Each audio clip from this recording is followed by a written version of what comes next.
નમસ્કાર મિત્રો, આ વિડીયોની અંદર આપણે કોવિડ-19 વિશેનો એસે જોવા જઈ રહ્યા છીએ કે જે ધોરણ 10, 11, 12ની અંદર એસેમાં ફાઇનલ એક્ઝામની અંદર પૂછાય એવો ઇમ્પોર્ટન્ટ એક એસે છે. કોવિડ-19 વિશેનો ઇન્ટ્રોડક્શન જો પરિચય.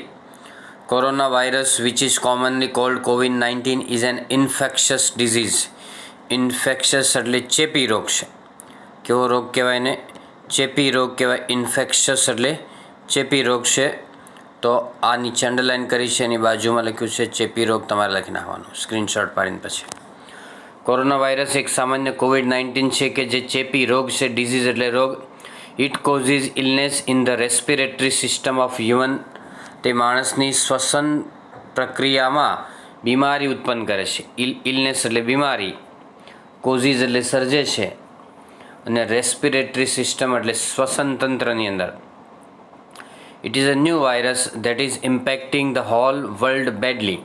તે નવો વાયરસ છે કે જે સમગ્ર જગતને ખરાબ રીતે અસર પહોંચાડી રહ્યો છે. ઇમ્પેક્ટિંગ એટલે અસર થાય. It is spreading through contact from person to person. તે વ્યક્તિ એકબીજાના સંપર્કમાં આવવાથી આ રોગ થાય છે. થ્રુ એટલે દ્વારા, અને સ્પ્રેડ એટલે ફેલાય છે. Spread of COVID-19. COVID-19 was firstly identified in December 2019 in Wuhan, the city of China. COVID-19 સૌપ્રથમ ડિસેમ્બર 2019ની અંદર ચીનનું એક સિટી છે વુહાનમાં ઓળખવામાં આવ્યો હતો. આઈડેન્ટિફાઈડ એટલે ઓળખવામાં આવ્યો હતો. In March 2020, WHO declared the COVID-19 outbreak the pandemic. 2020ની અંદર માર્ચ મહિનામાં એ જાહેરાત કરી, વર્લ્ડ હેલ્થ ઓર્ગેનાઇઝેશને જાહેરાત કરી હતી કે આઉટબ્રેક એટલે અચાનક શરૂ થઈ ગયો છે. પેન્ડામિક એટલે રોગચાળો. પેન્ડામિક એટલે રોગચાળો. શું જાહેરાત કરી એ કે અચાનક રોગચાળો શરૂ થઈ ગયો છે, એવું માર્ચ 2020ની અંદર WHO એટલે વર્લ્ડ હેલ્થ ઓર્ગેનાઇઝેશને જાહેરાત કરી. Now it has spread throughout the world.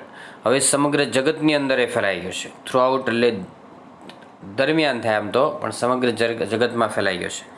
The virus is spread by the droplets generated from the cough or sneeze of an infected person. Droplet એટલે બુંદ છે, બરાબર. સ્નીઝ એટલે છીંક ખાવી, અને કફ એટલે ઉધરસ ખાવી.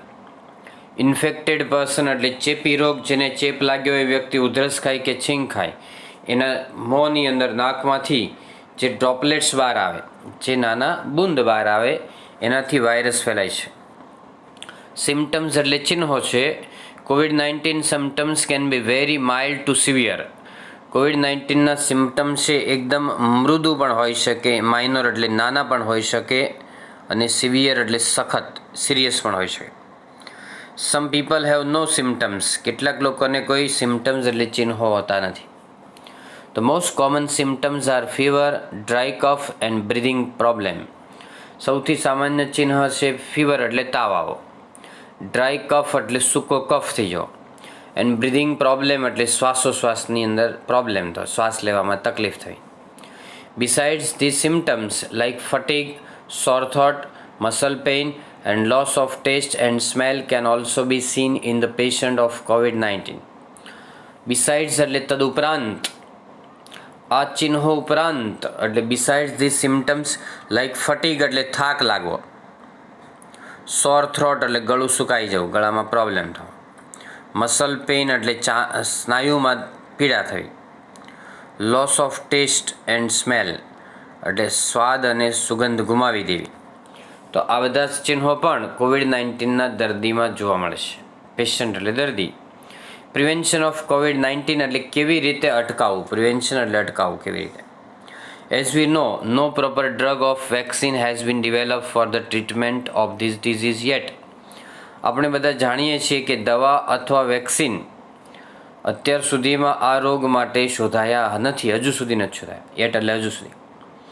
Prevention is the only cure એટલે, અને અટકાવો, રોગ થતો અટકાવો એ જ એક ઉપચાર છે. ક્યોર એટલે ઉપચાર.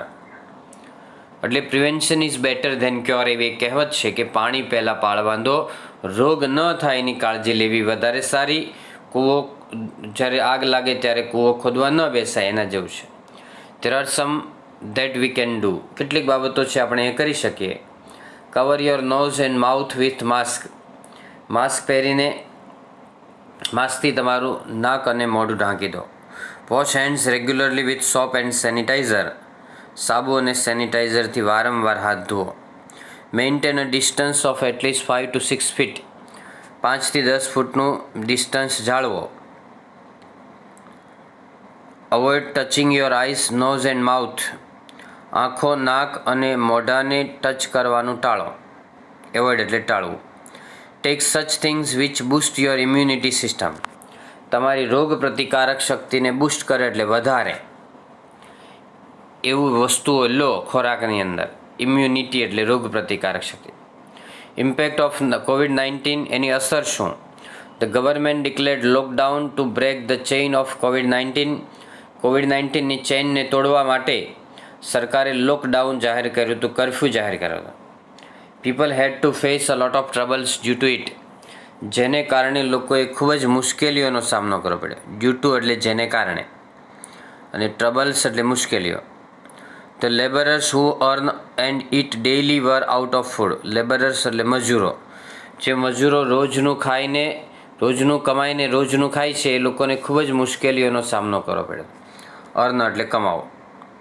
તે લોકોને ખોરાક વગર રહેવું પડ્યું હતું. They don't have any work because all the economical, social and educational activities were closed for a long time. તેઓને કંઈ કામ ધંધો મળ્યો નહીં, કારણ કે બધી જ આર્થિક, સામાજિક અને શૈક્ષણિક પ્રવૃત્તિઓ લાંબો સમય સુધી બંધ રહી હતી. It has affected our education badly. Affect એટલે અસર પહોંચાડવી. તેણે આપણા શિક્ષણને ખૂબ જ ખરાબ અસર પહોંચાડી છે. People lost their jobs and trades and business. લોકોએ તેમની નોકરી, ધંધા, બિઝનેસ ગુમાવ્યા છે. કન્ક્લુઝન એટલે અંતમાં આપણે શું કહીશું કે corona virus is one of the most severe issues that are being face by the people around the world. Corona virus એ ખૂબ જ ગંભીર પ્રશ્નોમાંથી એક પ્રશ્ન છે કે જે દુનિયાભરના લોકો સામનો કરી રહ્યા છે. વન સાથે બહુવચન નામ આવે, ઇશ્યુઝ યાદ રાખવાનું. It is necessary that we come out of this situation as early as possible. Necessary એટલે જરૂરી છે કે શક્ય એટલા વહેલી તકે આપણે આમાંથી બહાર નીકળીએ. It is necessary that we come out of this situation as soon as possible. Soon એટલે ઝડપથી. Together we all can bring an end of this pandemic. Pandemic એટલે રોગચાળો. આપણે બધા જ આ રોગચાળાને માટે કંઈ ને કંઈ કરી શકે એમ છે, અંત લાવી શકે એમ છે. That's pre two God. અને આ જ ભગવાનને પ્રાર્થના છે. Okay friends, so that's all. Happy learning, happy sharing. Thank you very much.